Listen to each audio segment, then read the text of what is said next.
of business and finance. We engage in insightful discussions with local and international business leaders, economists, entrepreneurs, and other professionals. Join Love FM 105.1 and Love TV Live this and every Saturday from 2 to 3:30 p.m. for the program Business Talk. Gain valuable insights into the world of business as we profile successful Liberian entrepreneurs in and out of Liberia as they provide business strategies, entrepreneurship, and financial planning. Business Talk, your one-stop shop in the world of business. It's on Love FM 105.1 every Saturdays, 2 to 3:30 p.m. Don't miss out. It's always great to be here and a pleasant way to say good afternoon for mine in and wherever you are across the world. Some may say good morning, good evening, but whatever it is your preferred program, most educative business program that affords you the opportunity to know what's unfolding in the world of business and put you on track to do those things that are meant to be done so that you become a successful business person. And when you are successful, what's going to happen? The world around you going to change. The people around you lives going to be improved. So that's why Mr. Alvar Tokwa and Mr. Alkina R. Phillips, we are here every Saturday to inform you and give you the way forward as it relates to business. So with all much I do, my name is Rufus Divine Cannon. Mr. Alvar Tokwa is there in the U.S. Let me say hands up to him. Good afternoon from my end. Good afternoon. Can you hear me? Very crystal. Wonderful. So how was the vacation? Man, Tanzania was wonderful. We're getting an echo, it looked like. I don't know why. But Tanzania was wonderful. So what we can do to avoid the echo, when you are speaking, I mute. When I'm speaking, you mute. Then we avoid the echo. Okay. Go ahead. Yes, we had a wonderful time in Tanzania. We went to Kilimanjaro. My neck, I can't really climb the mountain. And for some of the time, it was kind of misty, so we couldn't see the mountain clearly. But eventually, we saw the mountain. Then we went to Arusha, another beautiful place. We went to the Maasai village, hung out with them. We went to a hot spring. Then we went to another place called Ngorongoro. And then we actually went to Zanzibar, which was nice. It was a city. It was cool. So yeah, we had a real fun time, my wife and I. It was great.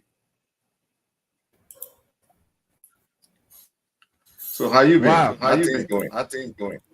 Well, God money us. As usual, we take up the time to appreciate him for every time we see the dawn of a new day. We tell him thank you because it wasn't easy, but it worth it. Sometimes we go through trials and tribulations, and these trials and tribulations comes just to make us strong. So in the midst of the situation, God can be that consolation. And he always put us at a point where he will leads us. His grace is always there to sustain us. So I'm grateful in the midst of the situation. You sure you're not preacher? I'm not a preacher. You sound very convincing. the man his as Elon Musk will call it, his side hustle is a full-time Pentecostal Holy Ghost fire burning pastor and teacher. So that was just a little bit of his the Rufus Divine Cannon, right? Good morning, guys. Good afternoon to everybody. How are you? Hey, good morning again. Good morning, Rufus. Wonderful to be here. I miss you guys. The So same somebody here. gotta The same when here. I speak. When I speak. The I don't same know here. why. Yeah, We're all because online. yeah, we're on one line. So when you are speaking, we mute. When we are speaking, you mute, it will be very But perfect. when you speaking and I don't mute, I hear you clearly. No Oh, wow. echo. I'm the only one giving echo. Kino, were you giving echo? I'm hearing an echo. Okay, now there's no echo. Now there's no echo. But I'm not hearing you, Ava. Okay, you can hear me now, right? I can hear you now. I Rufus, think what once the about you? host is muted, we are both fine. But So it's the host. Okay. Yeah. So Rufus, But hey, so Rufus has a delay on his side. Okay, fine, perfect. I would take the echo to be here. I'm excited to be here. That is effective. That is effective troubleshooting. Very good. And I'm sure our listeners will bear with us. We're just excited to be here today. Welcome to the show. Should be a wonderful show, right? These guys been holding it down. They ain't been missing me, you know. It's like they just been going, just moving, and that's the kind of engine we got, just solid. So, you know, I had to rush back to join them before they get too used to being without me. But yeah, it's really fun being here. So, thank you guys. Okay, give me 1 second, guys. Yeah, take your time. Got a little hot topic today. Basically, you know, we're kind of split into two, but it's kind of related. It's about the electricity sector. We'll be discussing the role of energy as it impacts, you know, small businesses, medium businesses, large size businesses, and how critical it is. And you guys know the passion that Kenan has for the energy sector and how he wants to make it work. And we all want to make it work because it makes a lot of things better. It makes a lot of things easier. It gives you a longer time for productivity. You don't miss out on so many different things. So it's just something good to have. Then probably the second part we'll touch on the impact of, you know, these tariffs. Potentially there's the chance that the tariffs will increase. LEC has proposed you know, a number of increases in the tariffs. And the Liberia Electricity Regulatory Commission, the LERC, is looking at those numbers, trying to see if there's justification, if there are alternatives and other stuff. So, you know, we'll be touching on that area as well. So it's it should be an exciting show, an informative show. You know, with your participation. We also want to get calls from, you know, the different listeners out there who may have some ideas about what we're talking about, or even be more informed, or who may, you know, just want to share their business experience, because we want this to be interactive to some extent, where we are learning, we are getting the realities. You know, Akina was telling me last week, Rufus was actually sharing his business expenses when it comes to electricity, and which were hard numbers that, you know, people could relate to. So the more we get tangible information from people, live experiences, it will help other people doing business or coming into business. So again, we're excited to be here today. So, you know, thank you, folks. Thank you for coming on and listening to us. Akina, you with us now? I am with you now. I am back. Yes. So today we're going to be having an exciting show. We're all happy, excited, elated to have Ava back with us. So we're going to expand and go deeper and wider, have his input into the transformational effect of electricity, energy on and the impact on the Liberian economy, especially small, medium-sized, and large businesses, how it affects our GNP, our GDP, how it affects quality of life, how it really affects the Liberian businesses, how it impedes, stops, hinders, blocks the growth of small business, medium business, job creation, how it affects various sectors and things like that, so that we can get a better understanding. And I really want to expand on this because we went 2 weeks talking about this, but we didn't have Ava's input into this because he also is he's a fountain of knowledge and understanding and experience in that. So we want to make it fully inclusive where he can add, he can also expand, and he can put more things into that to give everybody a deeper and wider understanding. Most importantly today, please share the show link, get more people onto the platform. Please also, most importantly, call in if you're a small, medium-sized, petty Liberian business, drinking spot, cyber cafe, hair bobbing, whatever it is, business you're doing, and you're using electricity and the effect of having electricity available all the time, how it affects your business when electricity is not there. Last week, we also talked about what is your dry season energy strategy? What is your dry season energy strategy? What preparations are you putting in place so that when dry season comes and the electricity is not readily available, your business continues, your institution continues to produce, to operate? And last week, we talked about the fact that many people don't understand or don't know that dry season is when most of the Liberian businesses lay a lot of people off because their operational expense increases because of the lack of electricity. So if your operational expense increases, naturally you're going to have to reduce your overhead. And the only way to affect your overhead is to take more people off the payroll. So we talked about, and I would like you to expand on that. What is your business plan, your strategy for dry season as it relates to electricity? So we want to hear from more Liberian businesses out there. If you have an intellectual center and you're using electricity for your smart TV, whatever it is, please call in, please participate, whether you're from Lower Magibie, Upper Magibie. I see somebody watching from Riverside County, Wisconsin. Okay, he's up in Wisconsin.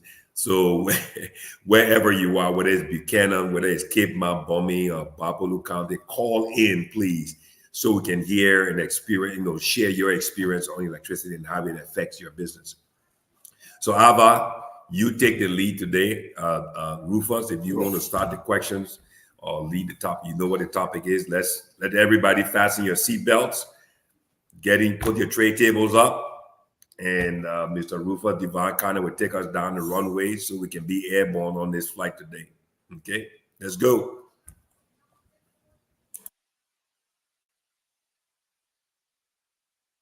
All right. So, I will try to see how I can contribute to whatever these guys built over the last couple of days. But from my perspective, energy is very critical in economic development, period.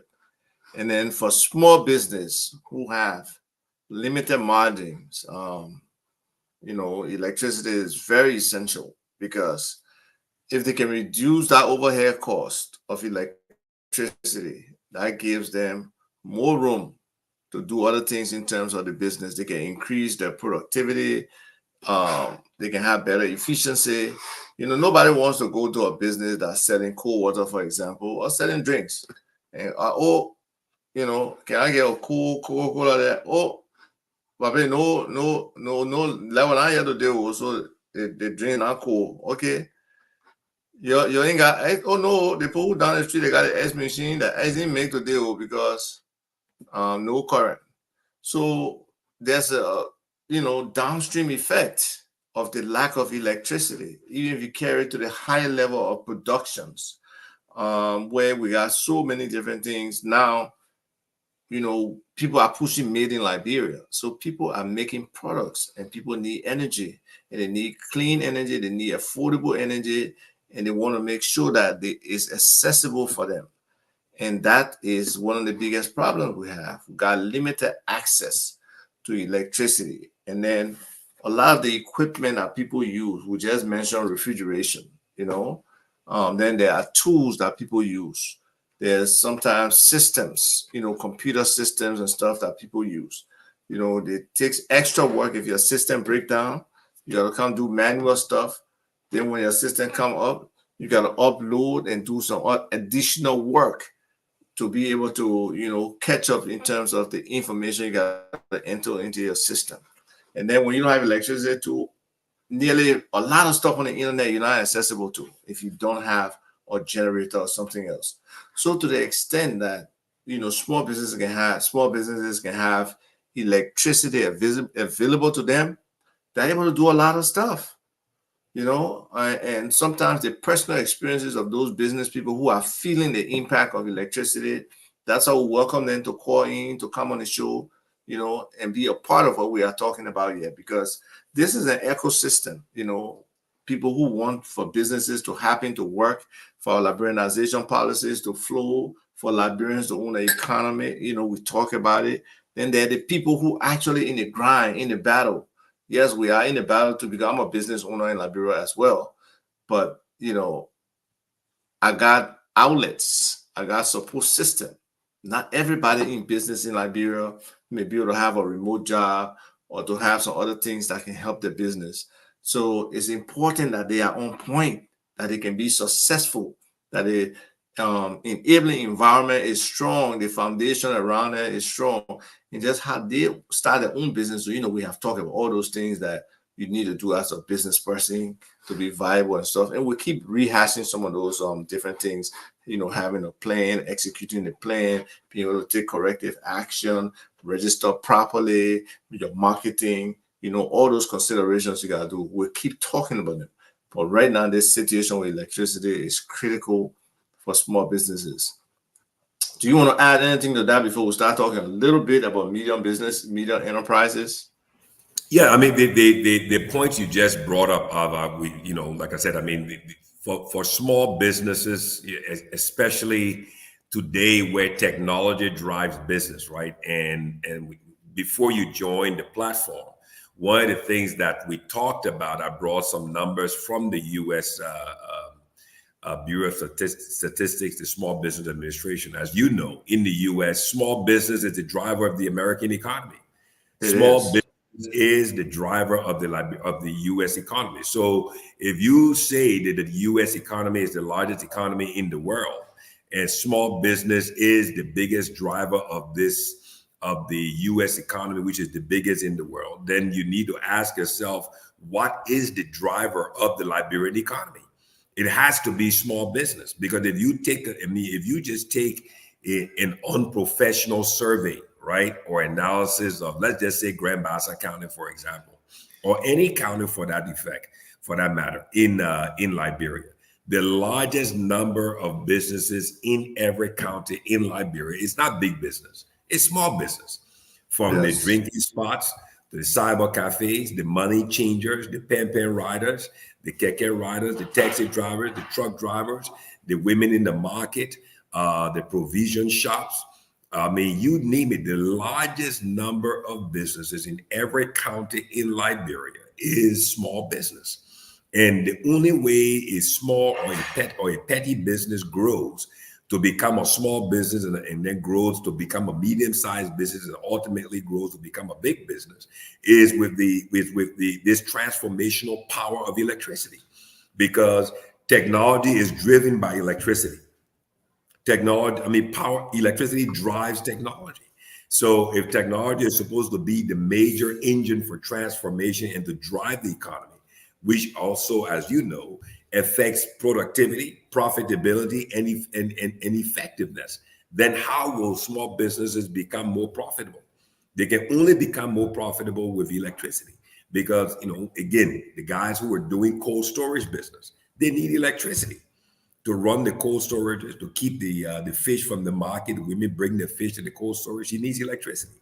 But again, if he's running diesel as opposed to running utility power, then he's not going to be profitable in that business, and then he's going to pass the cost over to the women who are bringing it in. So, this is where we cause a drawdown in the growth of the economy, when people have to pay more for electricity as opposed to causing a rise or a growth in the economy. So, what we're trying to, beat, and highlight is the power of and the transformational effect of electricity on our economy as Liberians. If we're to move from where we are to a higher level, energy, electricity has to be the stabilizing foundational element or device or system that has to be in place that the economy can be built upon.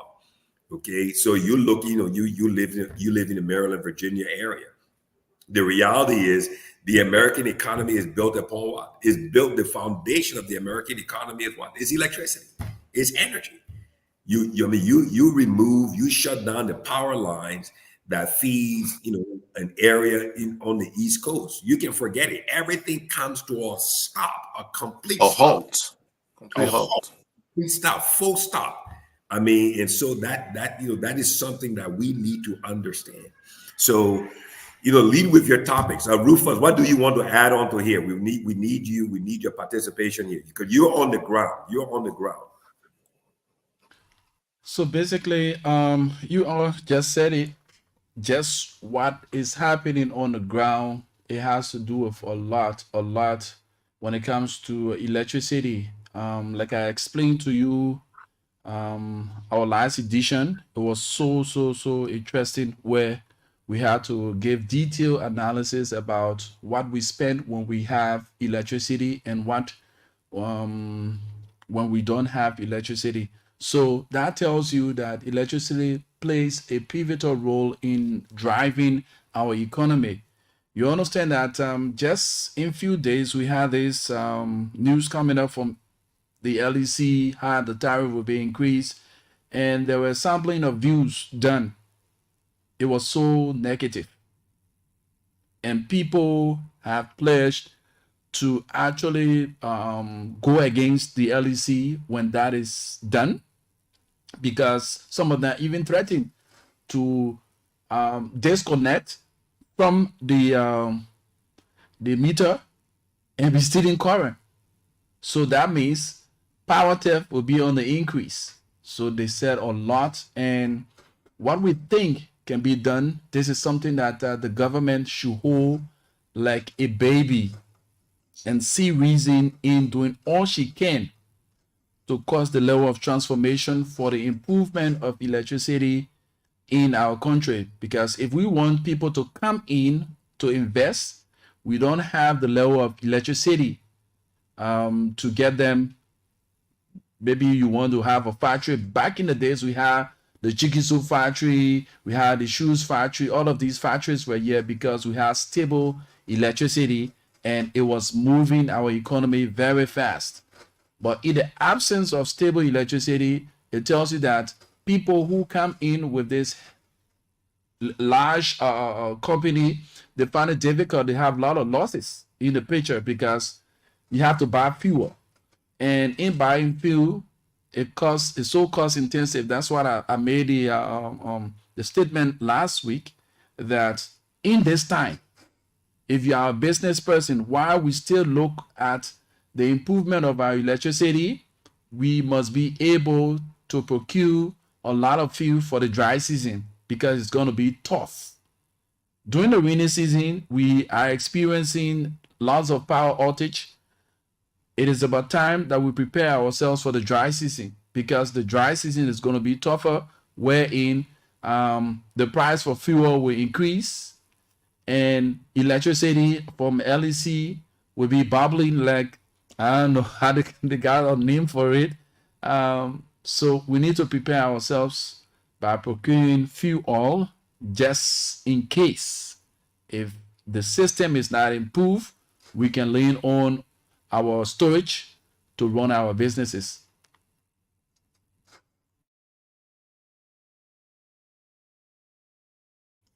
Yeah, me too, Ava.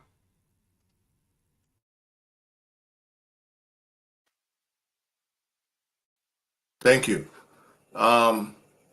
It's interesting that you share that. And when Akina was speaking, he was talking about how small businesses are the lifeblood of the economy, in the US, and just by extension, though we don't have the statistics, they are the lifeblood of um, the Liberian economy as well. So can you see my screen? Yes, I can see it. I can see it. Key small business statistics. Yes. Exactly. So when we look at the U.S., and this is for 2024, when we look Okay. at the U.S. small businesses, they make up 99.9% of all the firms in the U.S. So Powerful that means statistics. Very powerful. Very powerful. 33.3 million of those businesses are 33.3 million of those small businesses. So let me try to do the math to see what the total number of businesses, because if 33.3 million makes up 99.9%, so we divide that 33.3 million by 0.999 to see how many total businesses.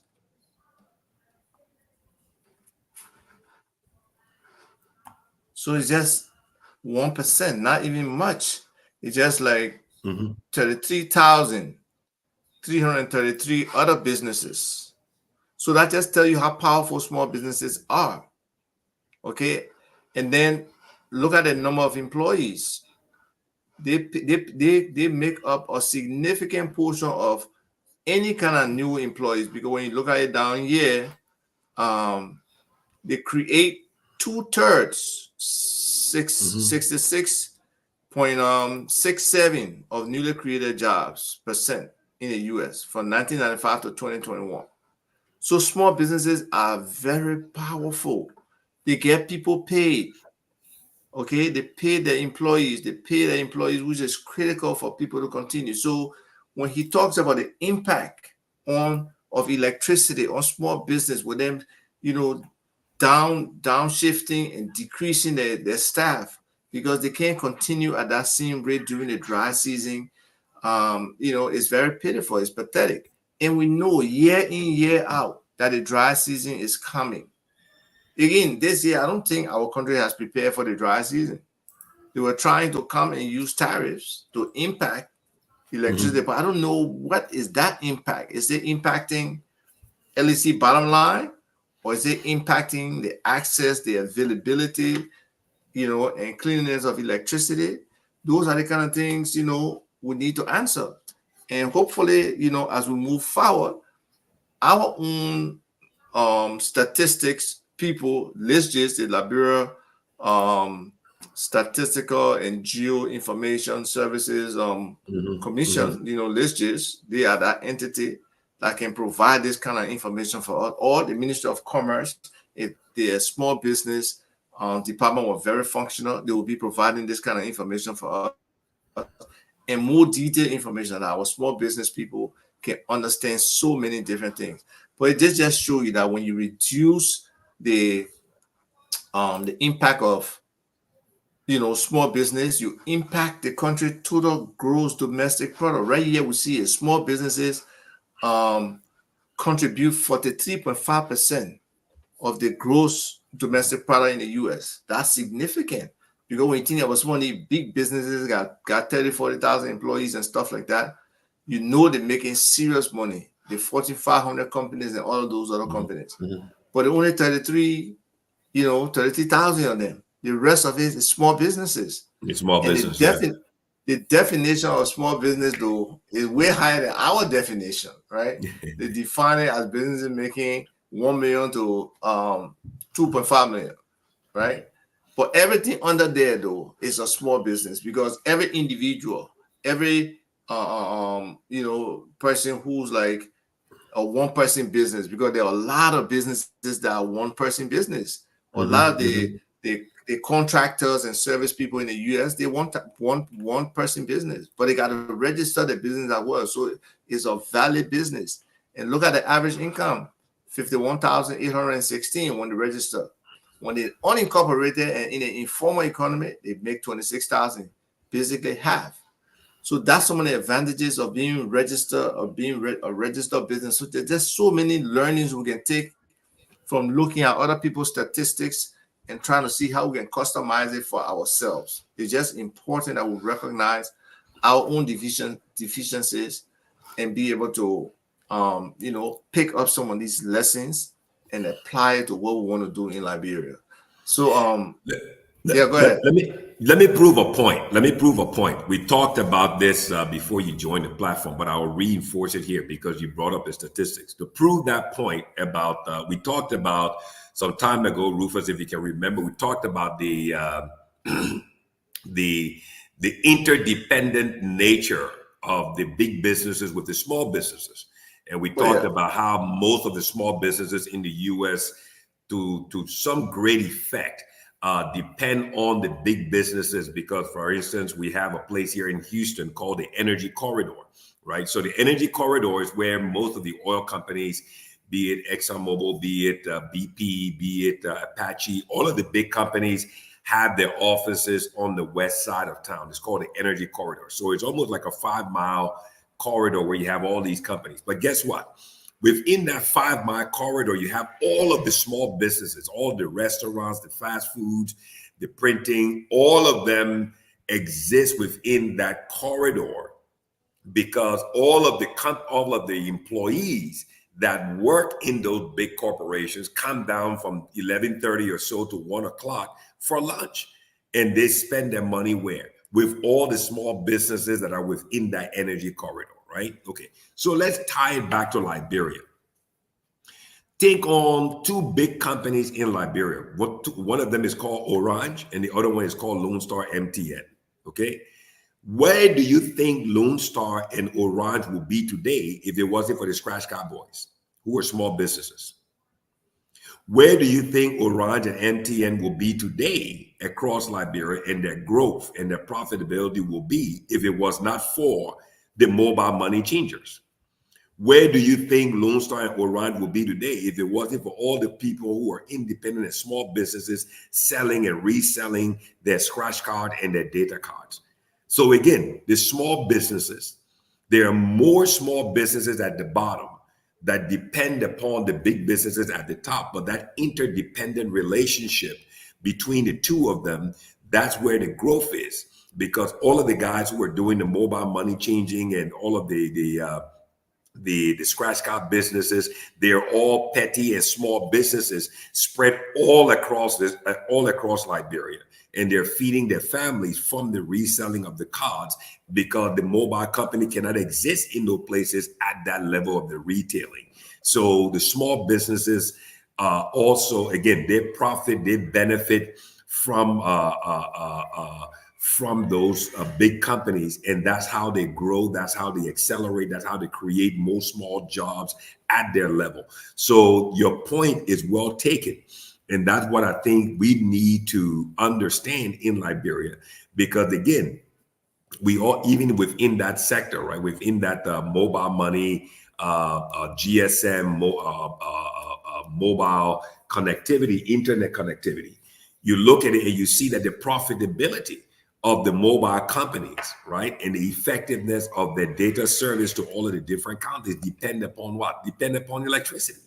So if they have to haul fuel to power up all of their cell sites, their microwave locations, their base stations, and their fiber locations, they're gonna transfer that cost over to the consumers.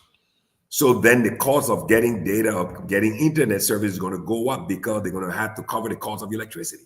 But if it was 24/7, 365 electricity, then that cost will be lower than even though it will still be transferred over to the consumer, but it would not be as much. It would not be as much. So again, electricity plays a very important role for both the big, the medium, the small, the petty businesses, and it also supports the transformational effect and the job creation at all levels and all levels of the economy. So again, Alva, that statistic is so powerful. So when you compare it to Liberia now, you look at Maryland County, you look at Grand Junction, River G County, Lofa, Bomi, Cape Mount, whatever county in Liberia, you look and you ask yourself, how many small businesses are in those counties who are the actual economic drivers in the county? And then what if electricity was added into that county? What do you think the transformational effect will be at that county level for those companies, for those businesses? How many more jobs could be created, better salaries, and how, again, I will put this question to you, Ava. If electricity is introduced at the county level to stimulate more growth and connect those small, petty, and medium-sized businesses to power, to electricity, to help them to grow and expand, what role do you think the diaspora can play in the county because of electricity that would draw and that would attract them? I'll turn that question over to you. Expand. Yeah. I believe the models in Nimba and Bon counties right now. I don't know who's operating the PPP or the independent power producer or the IPP in Bon County. It's But Jungle I know Power. Jungle Power. It's Jungle Power. I thought Jungle Power in expand- Nimba County. No, they expanded their grid. They brought their grid Okay. all the way All down right. from. So they have from proven Nimba that down it into works, Bronx. right? It works. I think it would take diaspora investment, to help. We can't always depend on these grants or these international things. Our private sector has to step up. That's why I've always talked about Liberian integration and transformation movement. Us coming together and trying to see how we can work together to make some of these things happen, because it's very important. There's so many opportunities just coming from Tanzania with the tourism that's there. It's no exotic hotel. It's no real 5-star environment. It's like, the white people coming in, black people coming in. The white people were sitting on the ground. I was not sitting on the ground. They were sitting on the ground to eat some of the Tanzanian food. That was part of the experience. show. The experience. Yes, you create that experience for them. They want it. People want it. So we got so many different experiences that we can bring people to in Liberia from a tourism perspective. But people say, "Oh, we got to build this." No, we don't have to build something. Look, in Gambia, they had a tourism experience where the bad roads, going on the bumpy road, the car breaking down, people in the mud. That's an experience. If we want to, we can create that. Yeah. So anything is possible. We just have to be creative, and we have to at least be able to get people from one point to the next. Whether it's people coming in and flying straight from there to an experience in Riverside or experiencing Grangide or Sino, we got to create those things and market it. Marketing is very key in the tourism sector. Just about 3 persons have reached out to me and said, "I want to Tanzania," that they want to go there too. And I connected them with the tourist people we have. So it's about building that network. If we can do the same thing in our country where we can share experiences with people, see, even domestic tourism, right in Liberia, some people have never gone to Patawi or gone to that other, waterfall that in Bon County, there's somewhere that very powerful waterfall. Like some people don't even know some of the things that exist in Riverside. We got some sites there that if exposed, they would be wonderful. Just the forest, hiking through the forest for 5-6 days. If we will get some solar panels over there at strategic spots where people can take their rest, that's a wonderful experience for people. Mount Nimba hiking, where people already do that. So it's about selling it more and being there. So, all of these things are important, but yes, electricity is at the base. And we decentralize electricity to get into these counties with a combination of hydro and solar energy. I know I briefly talked to the head of the I think it's Liberia Rural Renewable Energy Agency or something like that, LRREA. He seems visionary. He seems that he wants to make a difference and wants to do a lot more with solar energy, or renewable energy. Period. There's a program, he said. There's like in sub-Saharan Africa or in Africa, there's 600 million people who do not have access to electricity, and the African Development Bank and I believe the World Bank combination, they want to decrease that by half. So they're looking at about 2030. I believe they want 300 million people to have access to electricity, and that's called Mission 300. And definitely Liberia is a part of that. So it's about him now and his people, and maybe Mines and Energy, LEC, all of them building that consortium around how can Liberians get involved in this solar energy thing? How can we start training our people to build solar systems? My company, Sustainable Development, that's in the sustainable development space. We did 2 projects, one at Yamatown farm that we as Cotton graduates have, and another at BWI. It will train some people, but there's no sustainability because we're bootstrapping and we're working with the BWI Alumni Association. But if the government, if the LRREA can really come up with a scheme based on the potential of that funding to get 300 million people elevated, we're not even what 1% of that. 1% of that is 3 million. So only 1% of us, if we can get 3 million people out of the deprivation of electricity, then we'll be doing great. So we don't need, we're not up to that huge number like in Tanzania where they got like 60 something million people in other countries. No, only 5.4 going on 6.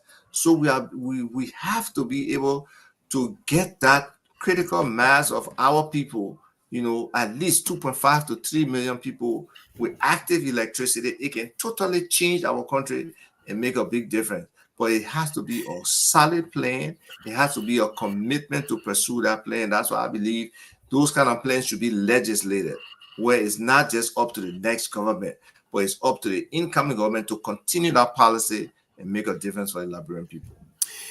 Your point is well taken. You hit the nail on the head. I think one of the challenges we have, as a people, is that we've lost the ability to do critical thinking. I think we've lost the ability. We've lost the passion. We've lost the drive for critical thinking because you just use 2 key words. You use the word planning and you use the word strategy.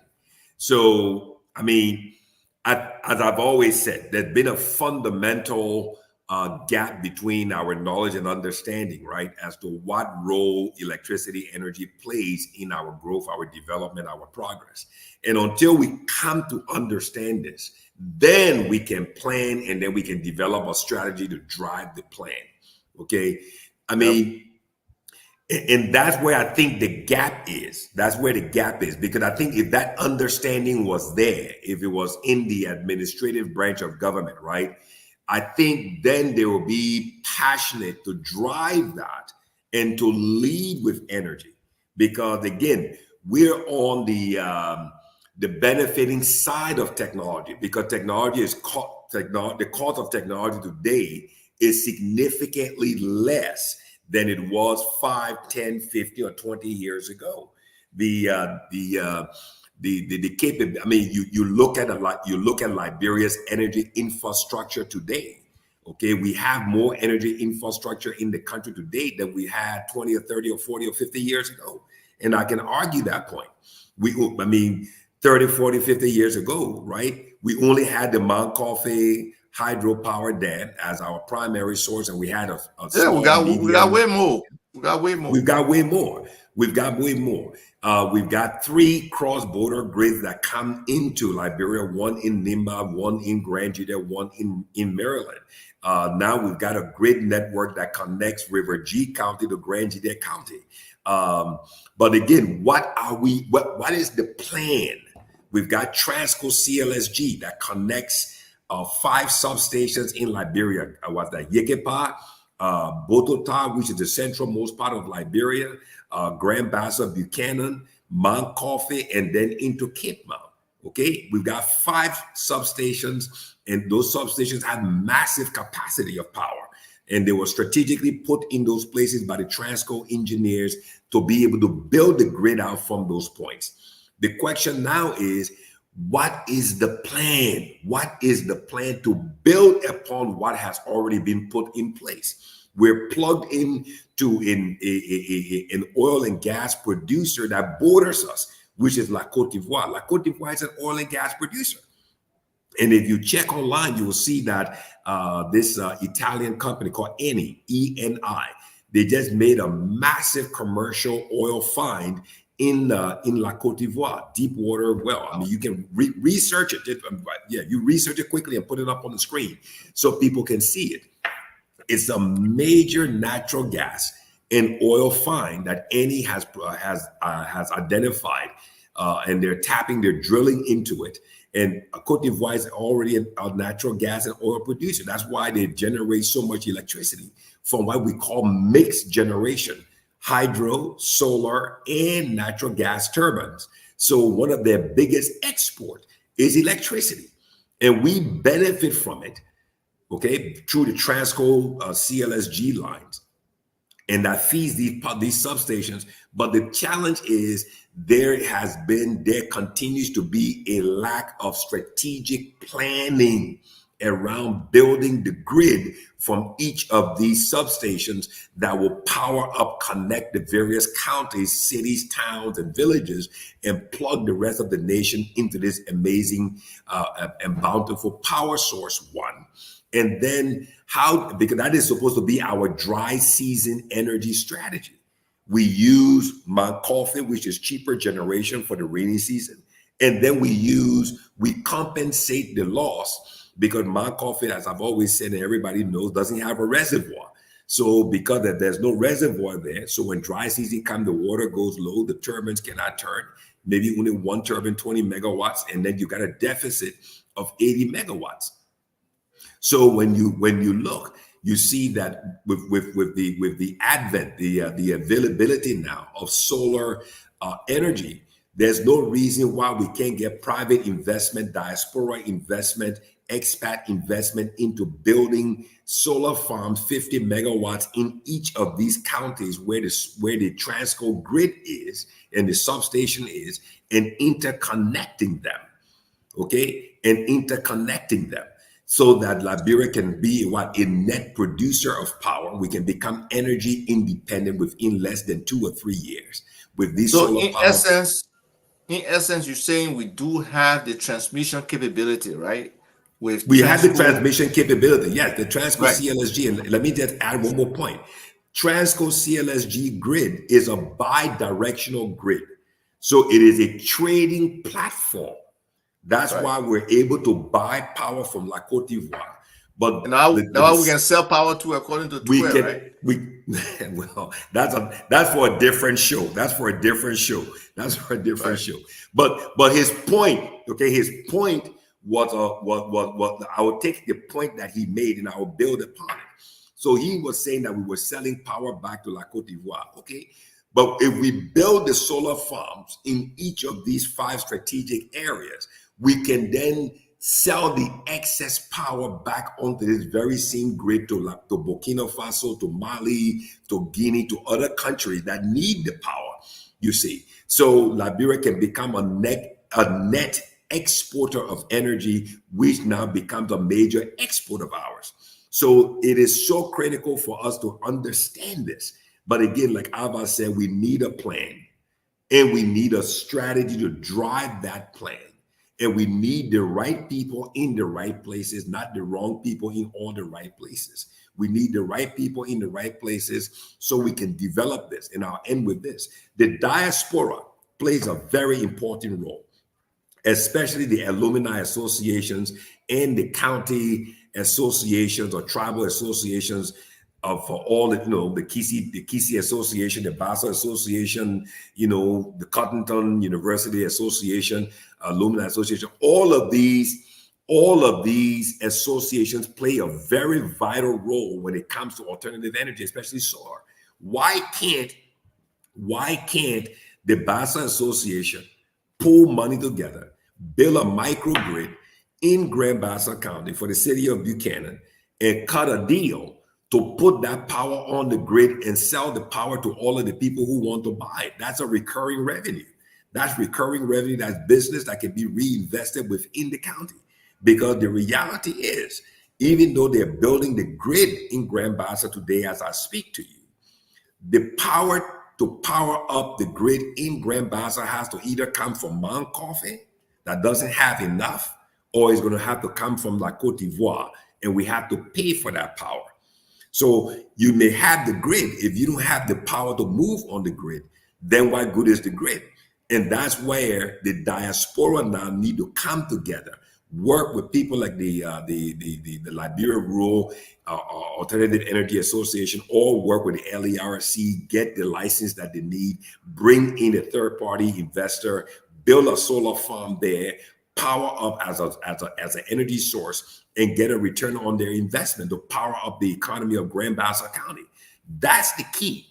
Maryland County citizens can do the same. Riverside County citizens can be the same, because the market is open, and this is the best time to invest in energy, especially with solar power and utility battery technology in Liberia. Liberia is the best country to invest and make a return on investment, in keeping with that Energy 300 agenda for Africa Development Bank. Over to you, Alva. Yes, and that's really solid, right? I was talking to a lawmaker from Nimba just the other day, and I've been telling my Riverside people about having an economic development corporation, right? Or Riverside Development Corporation, that we can tap into the diaspora and even let local people from, in Monrovia who are from Riverside to be able to do some economic development without having to wait for government. Right. That's exactly right. The what they call it, the Economic Development Fund, ED, or the County Development Fund, or the Social Development Fund, all those so-called development fund, 10,000, 200,000, it's not enough to move the needle. We need sons and daughters from these different counties to really see how they can structure these, that they can get the return on investment, but they need to make that investment into their respective counties. And your point about the county and even the school associations, all the different small, we need to build critical mass around our counties and our, regions in order for us to make that impact. If we don't, we're losing out, because the opportunity is there. The needs are there. So until people recognize that, and we can start to really work together to make that difference, it will be difficult for us to move the country forward. So, electricity is a huge problem. Politics, I would disagree with you there. Politics is a problem too, because the political structure is supposed to be there to make sure there's some coherence to our development efforts, to make sure that they can keep our country on a positive track in terms of the form of government we have, applying those democratic principles and making those decisions, because the political economy, they control everything. If these lawmakers don't go to work, they're strangulating the country in terms of decision making. So we need them. We need politics, but we shouldn't take politics lightly. All the smart people should not run away from politics because of the saying politics is dirty, politics is this, politics is that. I disagree with you when you say politics is not relevant, Miata. It is very important. I did not say it's not relevant. What I'm saying, not you. I talk about Miata Sterling. Okay. Wanted to comment. We gotta be interactive with them. So we need them. We need them to be active. We need them to work. We're paying them to work. They need to go to work. They need to make some of these things happen. The new budget is coming in. The president just wrote the speaker that there will be some delay, but I believe probably by next week or so they gotta be submitting a new budget for 2025. Right, You only have a month of analysis, and we the people will not get that budget until the last second again, that we cannot provide input. But hopefully they will do a zero-based budget this time, where they will really critically look at every expense and be able to put the red pen to it and cut down, that more money can go towards development, can go towards infrastructure projects, and be able to make a difference for our people.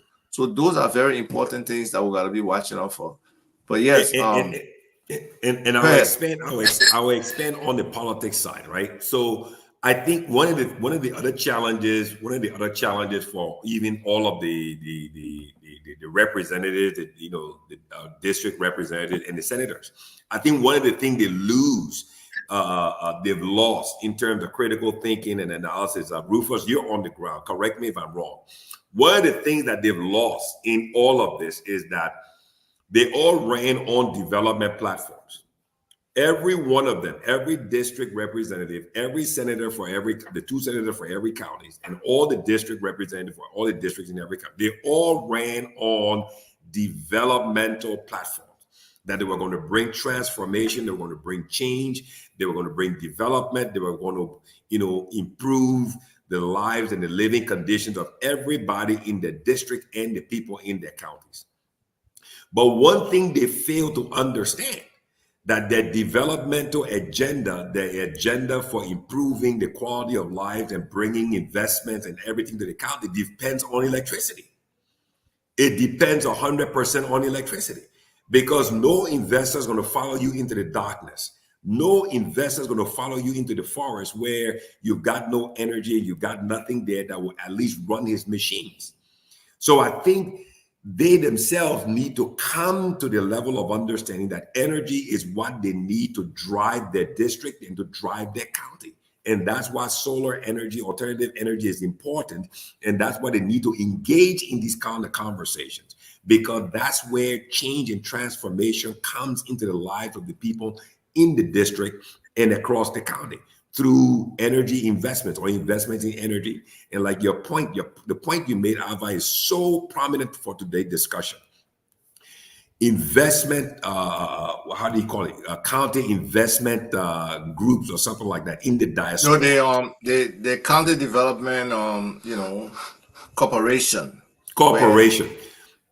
Yes. So Yes. I think it's so important that we move from having social clubs in the U.S., different, county social clubs and associations. We need to elevate. We need to rise. We need to grow. We need to lift this thing to the next level where we actively engage at the ground level where change needs to take place. And the best change you can bring into any district, into any school or education system is electricity, where the students can improve and the teachers can improve the quality of learning and teaching for the students. That's where it takes place. I mean, you look at Rick's Institute, my alma mater. Why can't the Rick's Association get together and build a solar project? We got all the land on the campus. Don't get me started, because we asked the Cuttington leadership to do that. We even work with them and put in a proposal to, I believe Power Africa. Power Africa told us that what we're asking for was too small for them. We need to go up to 10 million, and we're asking for there you 1 go. million. Yeah. So I don't know if we ask for 10 million, whatever we're going to give it. But we got to find a way to tap into all these different programs that's supposed to be power focused, right? Obama tried, Biden tried, probably Kamala will come with the same thing. Just today, I heard from somebody, there's a Governance and Stabilization Act or contract out there for $5 billion for 10 years or something to that effect. So we got to find what's our own. What can Liberians get from those kind of, quote unquote, generous things? And because now typically we say, oh, the American people grant, they will come to American companies, but significant number of Liberians are now company owners in America. So if we consolidate around the fact that we have business owners here, and we'll be able to bring some money back to the US. American citizens. American citizens, yes. We can use that to help build our country. That's exactly right. That's exactly right. There's a lot of dynamics that we have to come around. We got to start to think outside the box in terms of this whole development effort, and work with our county associations, our high school associations, Liberian business owners who are Americans or who are, even green card holders. The opportunities are there, folks. It just takes us to think on how we can collaborate, how we can work together, how we can do these things that can make some things simple. What are we putting a ferry? I rode a ferry, I must confess, okay? We rode a fast ferry, and my stomach was queasy. But the good thing is, I didn't eat them. that stuff was just like this. You almost got seasick. I tried to throw up. I couldn't throw up because I didn't eat.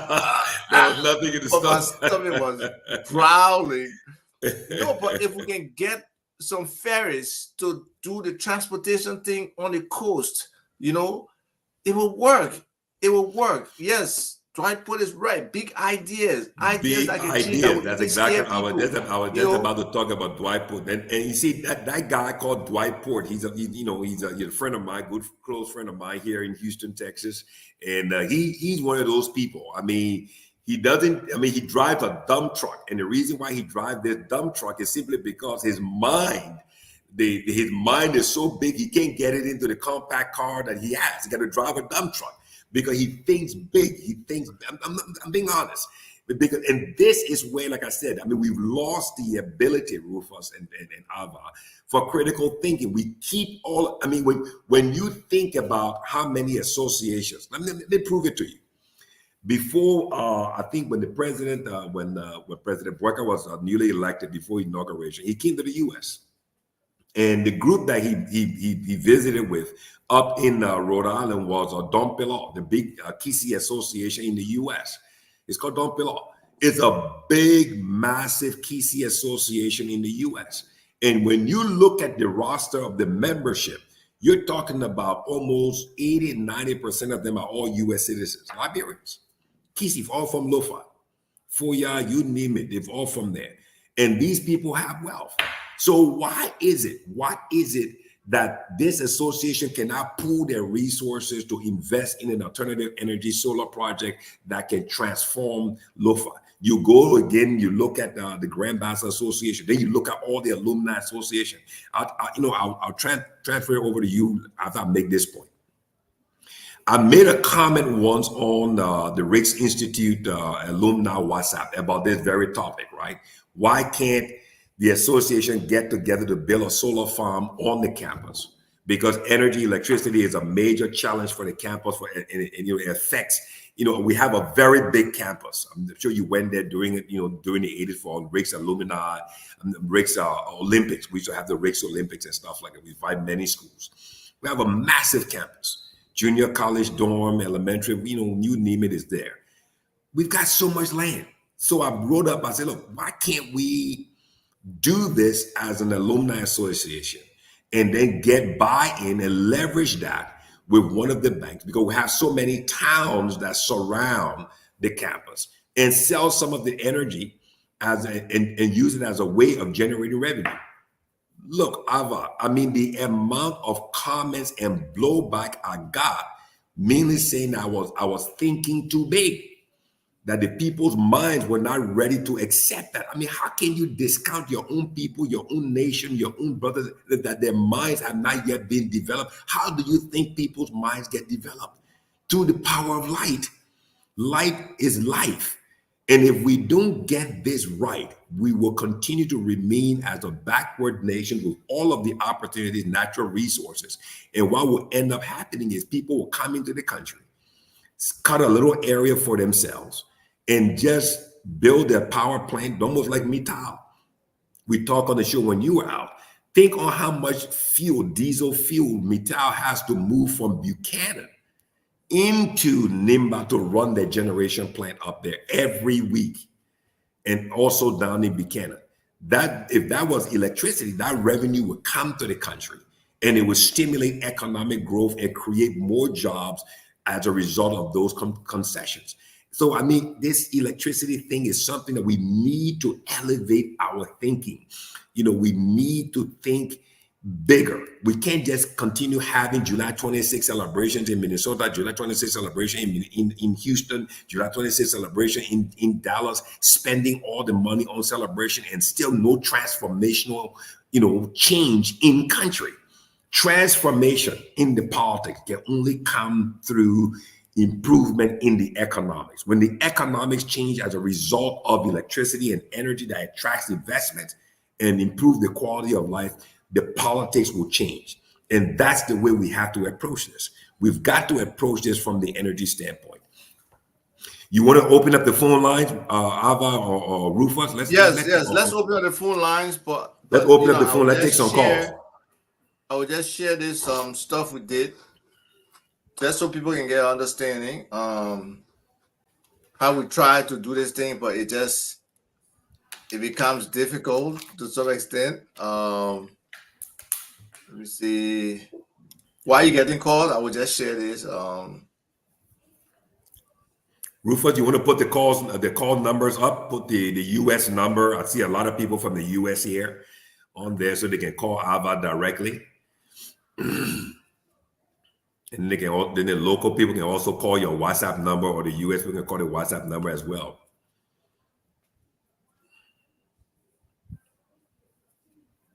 Sekou Kessley, very good point. This is interesting discussion. We need doers in Liberia. Yeah. You gotta turn your mic off, Rufus. Yeah. So this was just like a proposal back in, I believe, 2017 to the U.S. Trade and Development Agency, USTDA. So they were offering something for people to do in terms of energy and agriculture, and we were offering this to help Cottington, right? And this had to do with Montana. Most people know Montana as Vivian Jones' company is a technology company.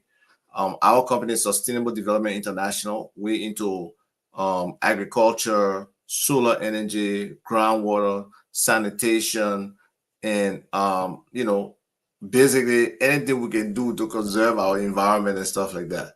But at the end of the day, we put in a proposal, and it was for, so I can see the time frame here was from December in that year up to March. We'll do an aggressive development in like nearly 4 months' time. Well, actually to June overall with the solar panels and everything. But the system we wanted was an integrated system. If you look down here at the summary, growing triple use, that means harvesting energy, harvesting water, and harvesting food. There's going to be a 1 megawatt solar farm. We'll harvest groundwater and rainwater for irrigation, because that's very essential for agriculture. You can't beat that. We're going to have aquaponics and hydroponics food and open field farming. So with that combination, we felt Cottington will have fed itself. It will be buying food from itself. That's a cost center saving. It will be buying electricity from itself, and with that amount of electricity, it could supply the surrounding areas with electricity to improve everything.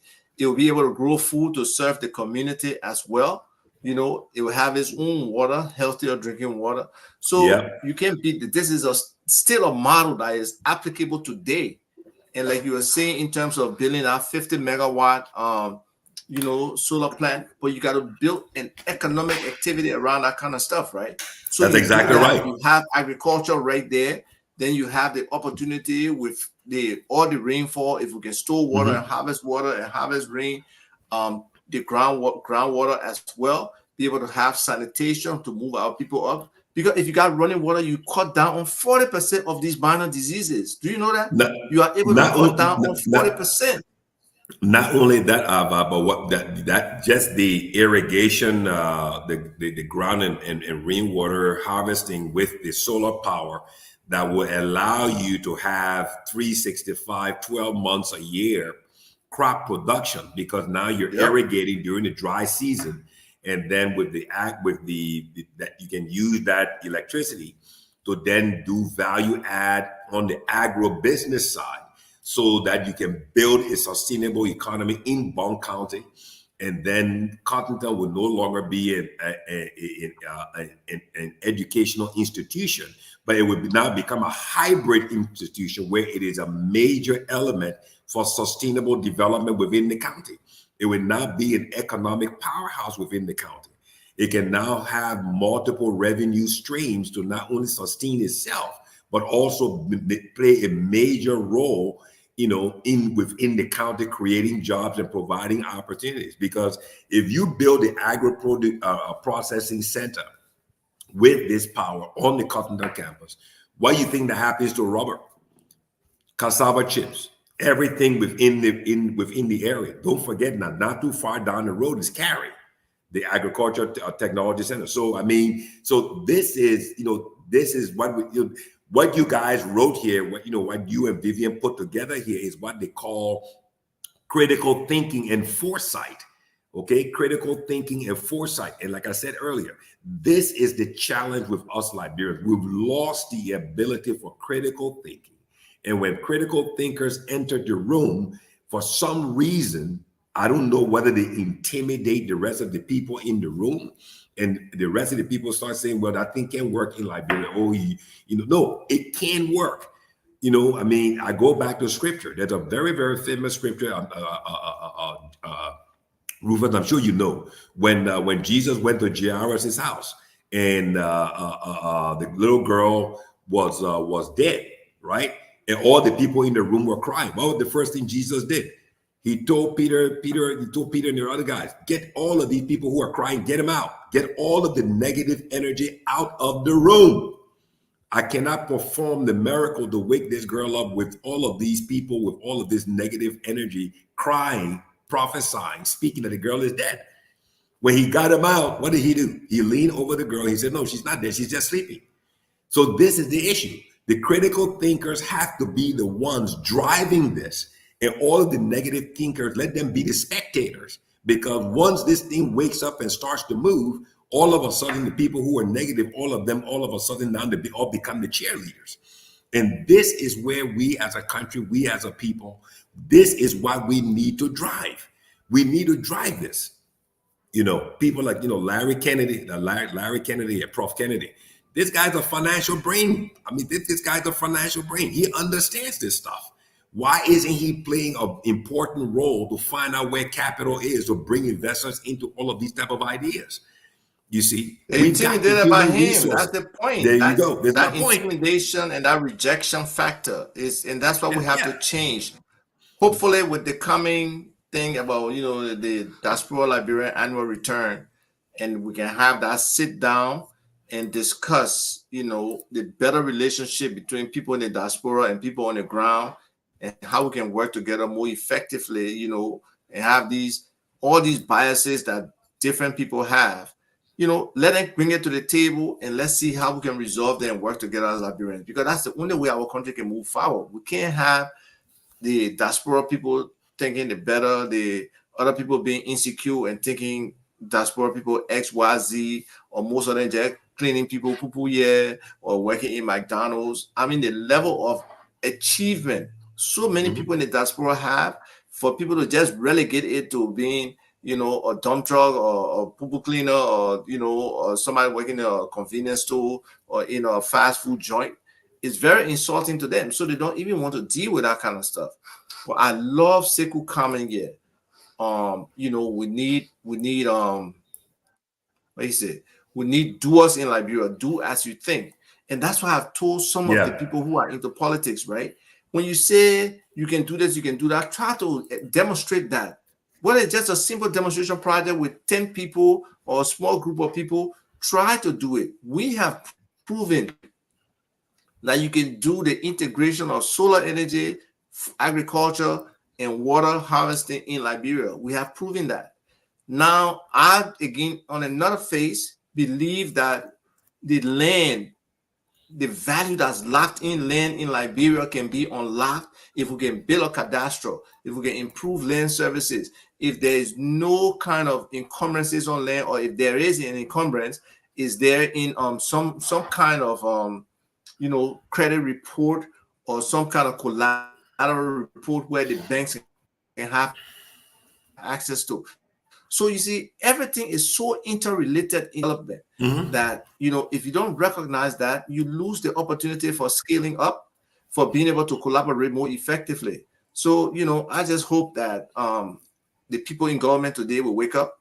They will not be like some of the people of the past, accept some of these new ideas, some of these innovations, especially from Liberian entrepreneurs, from Liberian academics, from Liberian professionals, from Liberian experts that can make things happen in Liberia, who understand the country better than the foreign person who coming, who probably bringing somebody who just graduated from college or just got a master's with no, competence and capability, giving them a preference to them versus a Liberian professional. So we'll have to start thinking more Liberian in everything we do. And everything we do. Serious difference to us. Yeah, Dagodi is right. No power, no growth, no prosperity. Larry is right. We're locked in a trap. We don't have the capital. We're not able to bootstrap, but because we have the diaspora now, a lot of them have residual money sitting down that they can invest into different things in Liberia. But we got to convince them that they will have a return on investment. They'll be investing in a friendly environment. And that comes with some of the discussion, hopefully, that will be had this December in Liberia as the diaspora people come to discuss with the people on the ground how we can better integrate and work together. Good. Let's go to the phone line. Let's go to the phone lines. Let's go to the phone lines here. Yeah. So the numbers locally to participate 0887-105-105, 0778-665-073. Those are the local lines to participate. Ava, you have the international line there? Yes, the international line is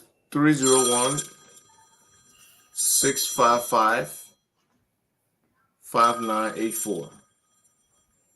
So it's right there. 301-655-5984. There's probably somebody. Let's get him on the air. What is it? Yeah. Let's do diaspora, local Hello, diaspora caller? like that. Hello? Can you hear me? Yeah, put him on speaker, I guess. It's on speaker. Hello? Let me see. I can call him back. The phone lines are open, 301. If you're in the U.S. and you're listening and you want to join the show, please call us now, 301-655-5984. 301-655-5984. If you're in Liberia, please call on Lone Star 0887-105-105. Or you can call on Orange 0778-665073. Once again, 0778-665073 or Lone Star MTN 0887-105105. Thank you. Join the show. We want to hear from you. Yeah, somebody asked him about the rule of the churches. The churches, or the person call it again. Hold on.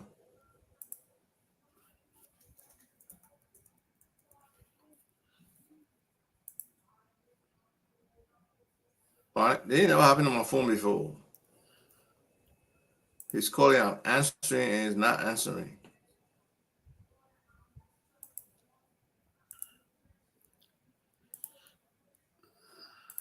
But when I end the call quickly. Just reboot your phone. I'm calling now. Let's see if you answer. Hello? Abba, Yes, sir. what's up, Walker? You are live on Business Talk. We're accepting Yeah? call. I say you are live on Business Talk. Are you watching the show? No. Well, you are live, so I will have to end the call since you're not ready. And Okay. I can call you back. Sure. Yes. So, I mean, sometimes it will take a while for people to warm up the call. But for those business owners on the ground, especially, I think this is a show that you want to be involved with and call. Okay, I have a caller coming through. Now the phone seems to be working. Hello? Hello, caller, can you state your name and where you're calling from? Hi, my name is Sekou Kesley. I'm calling from New York City. Can you hear him clearly? Hi, Sekou. Yes, I'm Can hear you very clear. clearly. Wonderful, Yes. Sekou. Thank you for calling. Great. Go ahead. You guys are having a very interesting discussion, and I wholeheartedly agree with almost everything that has been said. Just want to echo on the importance of energy, power, or light. In Liberia, we say no light.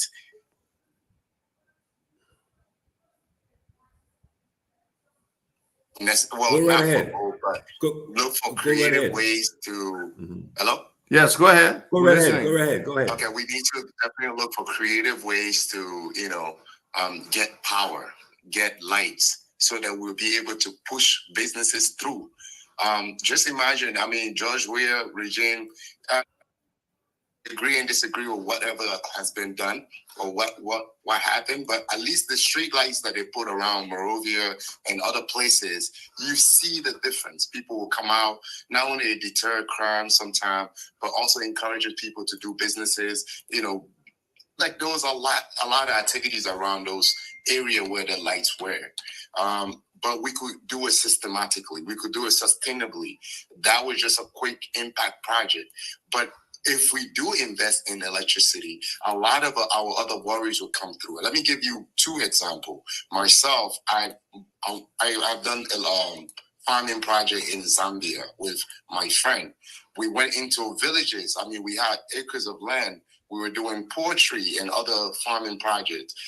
We were able to do it there because it was so easy for us to get the ZESCO. They are called ZESCO, the electricity place in Zambia, to bring the power to us. We bought equipment from China and everything. I went and tried to replicate the same thing in Liberia because I'm a Liberian. I'm proud. I want to do it in my native land. I couldn't do it. There was no electricity. People in Monrovia couldn't get electricity. How am I going to get electricity? So the costs become a little bit more. I cannot do what I do in Zambia because now I have to start everything from scratch. That's an opportunity for other people to get into that space. But for some of us who are just bootstrapping, trying to manage and bring about creativity and help our country through trying to hire people on the very small budget, it's harder because if you don't have the bare minimum, which is power, to put these machines and other things in place, you can't do much. So I just wanted to use that as an example. I have a bunch of other examples. I know. Because I've done other investment in Liberia, but that was just one little example I wanted to bring forward. Thank you, Sekou. Thank you. Thank you, Sekou. Thank you so much. And you see, Sekou bring up a very important point, right? So what you're supposed to do, okay, Sekou talked about the lighting, the street lighting project and so forth and so on. So the way the technology is supposed to work, do we have another call? Do we have another call? Let me find out. Yeah, okay, let's go to the next caller. Hello, caller. Hi, this is Adam again calling from Brunswick, Maryland. Hey, Adam again. Good morning. Good afternoon. Good morning. Why do I have an Edward Brown as your name? That's a story for a different day.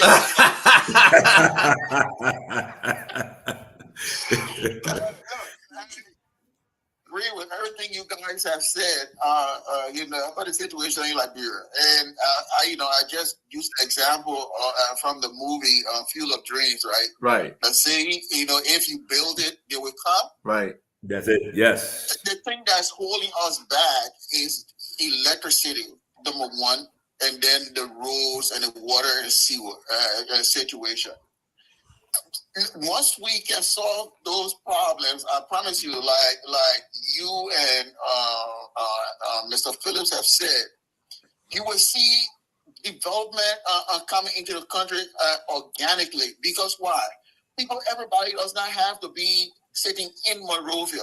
We see the Nima and the Bond County happening there, development happening there because they have lights and the roads are opening up. Trust me, if you have very good roads going to the southeast or the west or whatever, people can go and they can do their businesses, food, greenhouses, all the different things. Like the caller just said, it needs electricity to operate, to train our people, to do good governance in the country with all the corruption and stuff going on. We need electronics invoicing and everything, and getting rid of the typewriters. So it's no secret. The number one challenge that we face is electricity. Yeah, right? I agree. Thank you. So that's where our focus needs to be. Thank you for the input. Let's welcome Larry to the show before we touch on the input from Mr. Adam again. Larry, welcome. Larry, how you doing, Larry? Good morning. Good morning, good afternoon to my brothers and sisters out there, and thank you so much, Iva. You guys, Mr. Phillips over here, he doesn't know it, but I'm related to him. He doesn't know it yet. But one of these days, when I hit the Powerball, he will come running looking for me. I will come for my inheritance. You can always find your family members when you hit the lottery. When you hit the lottery, there you go. You hit the lottery, that's when family start appearing. But wait a second, man, I didn't know you were my family, but that's what it is. But I want to start by just asking 2 questions for people to think about, and then you'll kind of understand the issues why Liberia is where it is. How is it possible that a country that was once poorer than Liberia, roughly maybe about 50, 60 years ago, poorer than Liberia, today, that country has the second largest economy in the world. It's China. Yep. China at one time, on a per capita basis, looking at the population, looking at the economy, China was poorer than Liberia. China, Singapore, Hong Kong, Taiwan, the three tigers, they were all poorer than Liberia. That's exactly right. Yeah. Today, Liberia has managed to fall so far behind. When you check to see the poorest countries in West Africa, Liberia is in the top 3. Poorest countries in sub-Saharan Africa, Liberia is in the top 10. So you ask yourself, what happened? And I think our brother in the studio probably sees this every day, because he knows that one of the most popular jobs in Liberia to get right now is to be a politician. When you're a government official or politician in Liberia, you can pretty much get away with anything. That's exactly right. You know, you don't have to produce. Yeah. But China, that was poorer than Liberia, by the time you had a switch in leadership from Mao Zedong to Deng Xiaoping, China started changing its policies. But then people always ask the question, which is a question I will pose to people calling in. What should come first in Liberia? Do we need good governance, which means the rule of law, prosecuting corrupt people, or should we focus on economic growth? Because a lot of Liberians in the diaspora will love to go to Liberia to invest. But do we have the rule of law in Liberia that if your land is stolen, That's the 3 things I said: healthcare, that land issue, and being able to create that environment, that kind of soft landing for these people to feel like they are welcome. It's an environment they can operate in, and we'll be there. Many more will be there. And that's the problem. But one thing the American government wrote about, I think over maybe five or 6 years ago, the American government said Liberia can rebound, and they named 3 reasons. Number 1, you guys know about this because you were living in Liberia when this was possible. You had very good stable electricity at one time in Liberia, right? That's exactly right. You had telephone lines, government buildings, even your private home had telephone lines in Liberia, landlines. The U.S. government said Liberia can always rebound because at one time we were there. So we have the ability to go back. The other thing the American government said, and it's on the American government's website, go to the State Department website. The other thing the American government said was, Liberia has a very large diaspora with a lot of wealth that can be invested in the country. There you go. But then I would close, I would mention this one thing. Take a look at the Liberian association in the diaspora. How many of them are involved in some level of corruption or some level of, look at the I don't want to pick on any association, but some of the associations out there, they are behaving like the Liberian government. That's exactly right. The division, the malice, the anger at each other. You don't understand it. For when you say you are committed to an organization, an institution, it's just like you're killing human being for something that you're just volunteering to do. And you know the reason why. The reason why is what I said earlier, right? Larry, I think you have agreed with me. We've lost the ability to do critical thinking. We've lost that ability. Again, these associations, there's not a long, short, medium. No, there's not a medium or long-term objective. There's only a short term. How can we exist within this locality? July 26th, and that's the big objective for the association. There's nothing for transformational change for that association to make an impact back in Liberia. It's all local. So as a result of that, when you have that local thinking, right, with that local thinking, short-sightedness, how far can you go? Because again, there's not a long-term, and then very good point, Larry, you bring up, right? So if you compare that point you just brought up about the local Liberian diaspora associations in different counties, in different states across the U.S., compare it to the other diaspora organizations for the different countries, the Nigerians, the Ghanaians, the Sierra Leoneans. Yeah. So again, compare and contrast. So you see that these people are focusing on pooling their resources here, one, and then trying to develop a plan and a strategy. We're back to that same thing again, as to how to bring about transformational change back in their country, creating jobs. And again, you know, you're the finance bean counter, you're the economist here, Larry. Again, the economics transforms or changes the politics. What I don't know what you're yes. Because when the quality of life starts to improve and change for people in a positive direction, no, nobody wants someone who's not acutely aware or educated or informed into what they have at stake in the economy. When more people have a stake in the economy, they care about who becomes their leader. That's just it. That's how they, you know, go on, Larry. Go ahead. I mean, you know. If you ask, oh, hold on, we got one caller. Let me add him, then Larry can come back in. Isaac, my namesake. Yeah. Abba, am I in now? Yes, you are live. You're in now.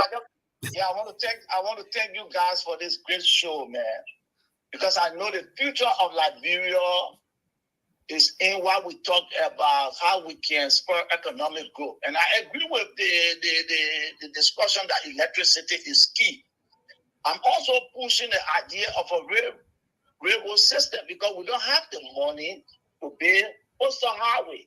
How can we connect from Bikano or Nima to the Southeast Corridor in terms of railroad? How can we connect from Port Mines to Bapolo and Lofa? How can we reconstruct from the Freeport Memorial back to Bomi so that the farm and market economy can grow? I mean, and also the role of the churches, the role of local organization and community. I know the brother talk about corruption, or somebody talk about corruption in this organization, but we must be able to stay encourage them because they play a pivotal role in our economic growth. And also family organization. Like I tell you, for example, my family from Riverside, we are getting together to provide electricity in our community in Sister City. And when Abba talk about that, I'm going to reach out to you, Abba, to help us because we think we can provide a solar panel in our village in Riverside to supply our small community so that they cannot be in darkness. So, yeah, so it will be an easy project. We're working on it. We're getting the money as a family. So we all can make this happen. We should not give up on Liberia. I really appreciate you guys. I'm enjoying the show. And I will keep listening, and anytime I want to chime in, I will come in. But kudos to you guys, man. You'll keep this show alive. You'll keep this show alive. We'll do our best. Thank you. All right. Thank you. So that was Isaac Tetro. And thank you, Isaac, for calling in. Thank you, Adaman, for calling in. And Larry, definitely would really appreciate you coming to the show. Go ahead. Yeah, no problem, man. This is an important conversation. So, like, if you ask your man Rufus on the ground right now, if you look at the noise going on over in the legislators right now, in the legislative branch right now, people are focusing on seating the Speaker of the House, right? But shouldn't people also focus on the video showing lawmakers openly taking bribes? Yeah. Isn't that a governance issue? Because you can't encourage, when investors sit over on Wall Street and they're looking for countries to invest in, maybe put some money in some sovereign investment, they will do a search on the internet to see what's on the ground. And when they see this thing where you have lawmakers openly taking bribe, you're focused on the speaker being removed and all that stuff, but they're looking at the governance in the country to invest. That's the problem right there. It's the governance. The optics are terrible. Like Elkanah just mentioned, I see you guys mentioned earlier in terms of a plan. The World Bank put out a plan back in June for Liberia, specifically for Liberia, an energy plan. It's a 34-page energy plan that the World Bank put out for Liberia. Just how about 10 years ago, the US government put out a detailed plan for tourism in Liberia. Just how if you go back, USAID put out a detailed plan for agriculture. There are plans out there, but what's happening with these plans? They die on the implementation operating table. Yep. When it's time to implement, it can't happen for two reasons. Number one, you're not getting the best, most qualified people to run these projects. You know, it's like getting a carpenter to go do electricity, to go do electrical installation. The guy will electrocute himself and kill himself. He doesn't know what he's doing. The guy will kill himself. The other thing is the government is broke. Yeah. You can't go and borrow money from the IMF Extended Credit Facility Program to just do your balance of payments and help the central bank, and then take the other money you have and spend it lavishly on on Jolly Jolly. A whole lot of nonsense. You're not going to have a whole lot of money left for economic development. That's what's going on in Liberia.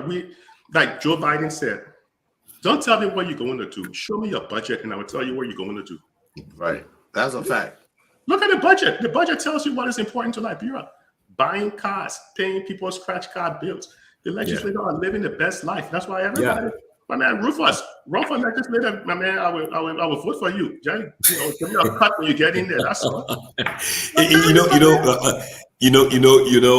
Larry, you bring up a very good point. And at the end of your presentation there on the taking the money from the IMF ECF, right? There's no plan, no strategy on how to use that money as an investment that will create a revenue stream to put the money back, to create that. And again, that I go back to my point. They don't understand the role that energy plays in being that ingredient, if I can use that word, that ingredient, that instrument, that one thing that keeps that keeps the wheels turning and it continues to produce. Because once you can grow, when you make the investment, the whole idea of making the investment, you're the money man, is to get a return on the investment. Exactly. Yes. Last week on the show, we're talking about there was a guy who called in last week. We're talking about the agribusiness when you were out, and he's a pineapple grower in Cape Mount. And I told him, I said, he was explaining how, when the pineapple season harvest come, they harvest the pineapple. They only have one market to sell it to, which is Monrovia. Then when all of the growers bring the pineapple to Monrovia, there's so much supply that the prices drop. They don't get their money. So I expanded on the idea. I said, okay, fine. So let's consider the fact that, you go to Monrovia, anywhere you go, there's solo juice. Solo juice is sold in every restaurant and everywhere. So that confirms that there's a demand for bottled processed juice in the Liberian market. So if you then were to extrapolate how much of that juice is imported, let's just say for the sake of argument, $1 million worth of juice is brought in, spread across the country, right? So, and if you're a pineapple grower, one of the juices that is sold locally is the pineapple solo juice. So if electricity was available in Cape Mount, now consider that there's a Transco station there in Cape Mount. But the city is dark. There's a Transco station in Cape Mount before the line goes into Ivory Coast. So if an industrial park was invested into from that EMF money fund, right?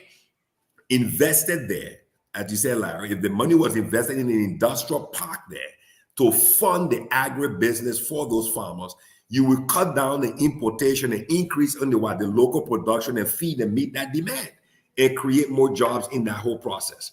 And this is what energy does. But again, the critical thinking is not there. And like you rightly said, the wrong people are placed in all the right positions. So at the end of the day, they produce, but they produce nothing. Goose eggs, empty, nothing.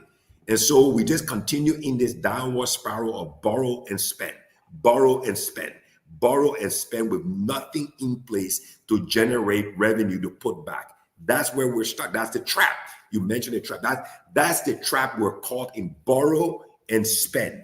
Borrow and spend. We're not investing. We're spending money, but we're not investing. We're not investing. Let me say one thing. Go ahead. Let me say one thing quick before I hop up. So let me give you a scenario in terms of why Liberia doesn't seem to be moving forward and why other people or other countries around Liberia is doing well. Let me give you the scenario. So imagine Ava and so Mr. Togba and Mr. Phillips decide to want to set up a power plant over in the, let's say in the Nimba area right now. I will give you the scenario similar to what the HPX guy did. The HPX guy, Freeland, he's a rich billionaire guy. But let me tell you what he did and why the Liberian government can do the same, empowering Mr. Topa and Mr. Phillips to get this done. What he did was he hired a brokerage firm on Wall Street. So he hired some bankers on Wall Street. He told them he was interested in buying, he was interested in leasing part of the Nimba mountain range on the Guinea side. Yeah. It required hundreds and hundreds of millions. He's a billionaire, but most of his money is not in cash. So he wasn't going to put up his own money. So he managed to get investors interested in it because he was going to put up the iron ore that he was going to extract as part of the collateral. There you go. So what he ended up doing also, but imagine, you two gentlemen, you're backing from the Liberian government. You decide to come down to Wall Street. You get connected with a few investment banks. You have support from the government because Liberia has the resources. Yeah. So after he managed to raise about $250 million from Wall Street, the U.S. government, the World Bank, provided insurance on that money. Insurance. There you go. They insured the money, which gave the investors more confidence of the investments being protected. Then he goes now and he purchases part of that Nimba range on the Guinean side. That's why he needs the railroad to come through Liberia to get to the port. This guy is investing roughly around 500 million or so because the World Bank put up, not just the World Bank, the Development Finance Corporation put up another, I think maybe about 200 or some $1 million. So he managed to raise about $500 million. He is going to make roughly 50 billion. He's putting up less than $1 billion. He's going to make over 50 billion on the iron ore he's going to pull out of there. You see how sad it is? The countries that have the resources, they don't have the right technocrats in place to know how to raise the money. That's it. No structuring, financial structuring. In fact, we talked about this before Larry came on. Before you went to Tanzania, the key word there that Larry used was what? Leveraging, right? He leveraged our. That's what he's doing. That's all he's doing. He leveraged our iron ore. Our iron ore below our feet, simply because we don't know how to leverage. And that's why, my man, I don't believe Sam Jackson for crying about it all the time. They don't give Liberians who have that opportunity to go out there and bring partners to do the same thing. Larry sitting there can get with investors and stuff for some natural resources in Liberia, but would they get him ear? Would they listen to him? Can we create a Liberian-driven, incentivized policy that can push more Liberians to the forefront of investing in our country, of attracting investment with partners? I think it's something that the government should think about. It should not only be these multinationals or these known, corporations, because some Liberians have inroads into these things. And we talk about it, you can easily make Liberian millionaires. You give somebody, oh my man, for the next 3 years, you got monopoly to import and PFO. That person is a millionaire plus. So until we can commit to doing that for our people, we keep, poverty stricken and not being able to take the big leap like the big boys. We again, like I said earlier before Larry came on the show, he probably heard me saying it. We as a people, we're very afraid of critical thinkers. When the critical thinker enters the room, when Larry enters the room and Larry starts talking, the first comment that we hit Larry with, my man, I think you're working Liberia. Liberia make it do that thing. That's but the funny thing when you say that, okay, the funny thing is when the law that prevented investment banks from merging with commercial banks in the United States, it was a law that came about after the Great Depression. It's called the Glass-Steagall Act. It was repealed it was repealed in 1999. That's when we over at JP Morgan, the investment bank, was merging with Chase. And the interesting thing is when we went over to meet the folks at Chase and we saw how they were operating, one of the vice president who works alongside me, he said, wow, these guys are so far behind. And he said, look, we've been to the promised land. We've seen this stuff. So we're going to come now and tell you guys how to do it. So it was all that stuff that we have seen. So you guys, a lot of people in the diaspora have seen a lot of these things. So when people say this can't be done, I'm like, well, wait a second. Rwanda is doing it. Yes, yes. Botswana that gained independence in 1966, Botswana is doing it. Doing it. Yep. Why can't Liberia do it? Yeah. Liberia at one time did this. Did this. Why Yes, can't Liberia yes, do it? Again. So yes, so folks, I think we come away from here with a positive mindset. We just need to build those blocks of concrete, substantive relationships that we can move forward. So it's been a wonderful show. I think. Thank you for coming on, Larry. Yeah, thank you, Larry. Thank you for joining us. Hopefully next week you'll be here on time to participate. You're always a great contributor. Again, I enjoy the topic, and I think we show enough evidence that we need to be more innovative and creative with our energy solutions. We need more investment from people in the diaspora. We need government to embrace that kind of investment for us to make it happen. So you guys can have your last word. I think it was a great show. Thank you. What do you have to say on the ground there, Rufus? You're the man on the ground. You're the man with your feet on the ground. You experiencing all of the challenges, the issues firsthand. Before I go, I know this is political news, but I just got information from some people that this Nigerian lady, she has broken the glass ceiling in the United Kingdom.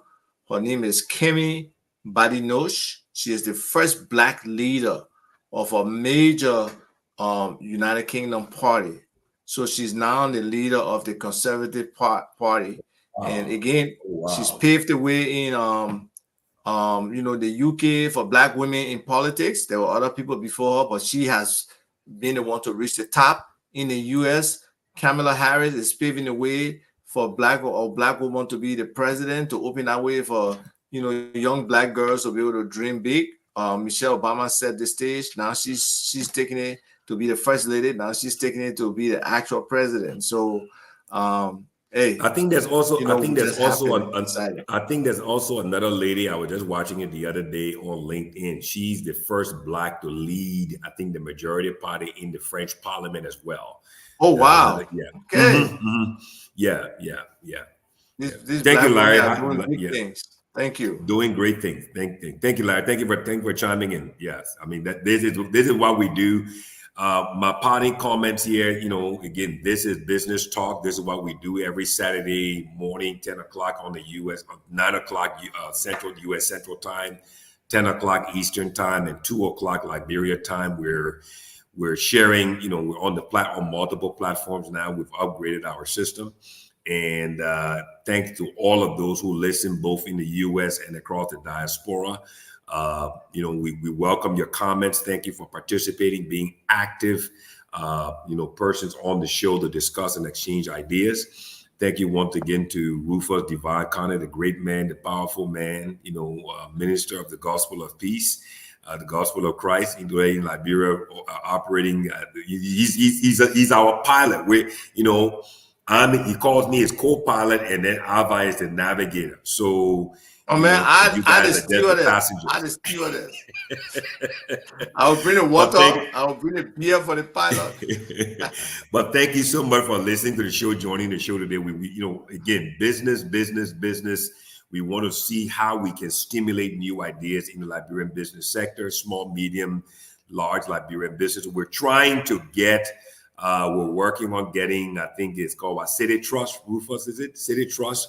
We're trying to get those guys on the show. They're Nigerian banking financial institution in Liberia, in Monrovia, there in different parts of the country. We're trying to get them on the show to talk about the lending aspect of small, medium Liberian businesses. How can they play a role? How can they invest in those Liberian businesses, empower them to do great things, transformational things? So the show, we're doing more with the show, and we're going to be bringing guests on different topics as we move forward. So thank you once again for joining in. Ava, have a great weekend. Rufus, have a great weekend. Right. And to all the listeners, thank you so much. And before we go out, I will share two bits of information. The first one is just so you can see this lady's face. She's the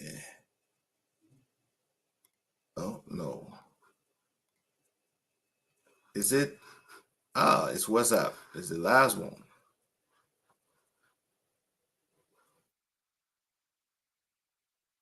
Why is my WhatsApp not showing?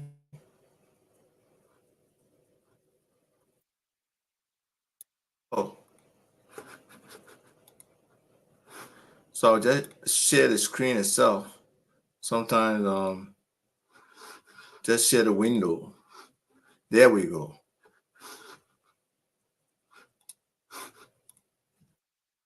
So this is the lady right here.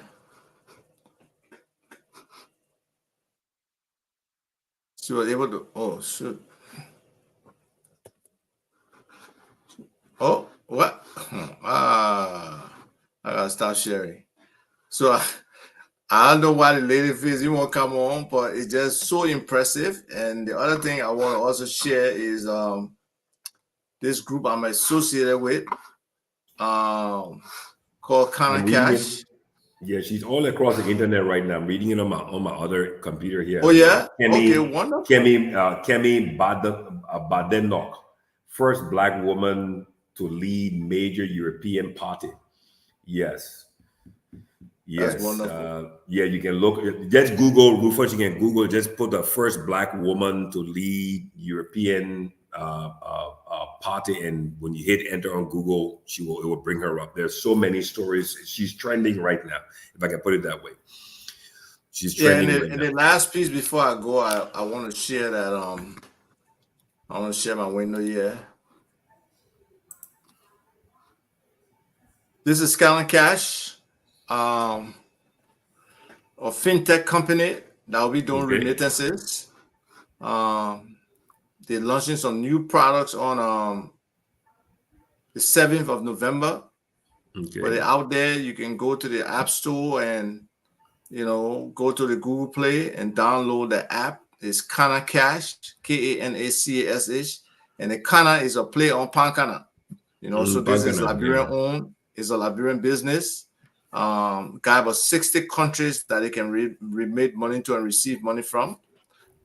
So it's an opportunity to support our own. We keep talking about small businesses, and we keep talking about keeping that money in circulation among us as business people. Yep. This is one way that we can also help to do that. So for other businesses out there who would like for us to share some of the information, you can reach out to us. For people who want to come in for specific segment that just focuses on only theirs and not our topic, you can contact Rufus or contact Akina, and we can bring you on the show, because we are trying to take this show to a different level where it's a part of our our weekly Saturdays, and it can become something that inspires Liberian to really push the private sector to really do business, to really formalize the small businesses that are not just in a corner, they're not identified, they have no opportunity for grant. Because somebody had asked, do the government support struggling businesses? We know that in the US, even like when COVID happened or when Ebola happened, or different things, there are support subsidy grants that are provided for businesses. We don't do much of that in Liberia, but we can do it. Government can do it. But we need to be able to make the case that, look, we have 66% of our GDP is being delivered by these small businesses. Okay, they have a stake in this economy. We got to keep them alive. There got to be some kind of support or safety fund or effort to keep them vibrant and viable. So those are the things that we need to do to be able to push our small business, our medium-sized business, and get Liberians to have large businesses, because I don't know if we have any Liberian in Liberia that really has a large business. So again, please don't start the show over. I think the point you just made. I think this would be another show we can bring in the next couple of weeks. Right. I mean, how deep and how high is the knowledge within government, quote unquote government, that the role of small business in the economy? If the knowledge is not there and the understanding is not there, the action will never come. That's a fact. Yeah. People only believe that the big businesses, the Mittal, the Firestone, the Lax, I mean, they believe that those are the people who drive the economy. No, it's false. It's false.